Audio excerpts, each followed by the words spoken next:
আজকে রাতে হঠাৎ করে দেখি আব্বু আমাদের জন্য ফুচকা নিয়ে এসেছে।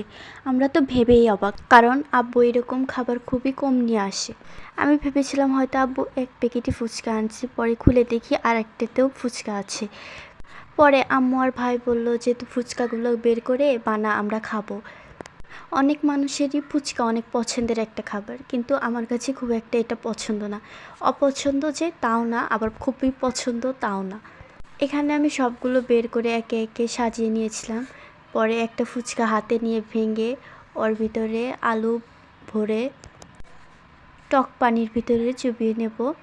এখানে আমি ভিডিও করতেছিলাম আর আমার ভাই দাঁড়িয়েছিল ফুচকা খাওয়ার জন্য। ওর সহ্য হচ্ছিল না, ও তাড়াতাড়ি খাবে। ও বলতেছে আমাকে যে তাড়াতাড়ি বানাও, তাড়াতাড়ি বানাও। এখানে আমি ভিডিও করতেছিলাম, এর জন্য দেরি হয়ে গেছিলো। আর শেষে দেখবেন ও আমার হাত থেকে কেড়ে নিয়েছে, বানাতেও দেয় নাই ভিডিও। পরে এই প্যাকেট শেষ করে আর এক প্যাকেট ঢেলেছিলাম।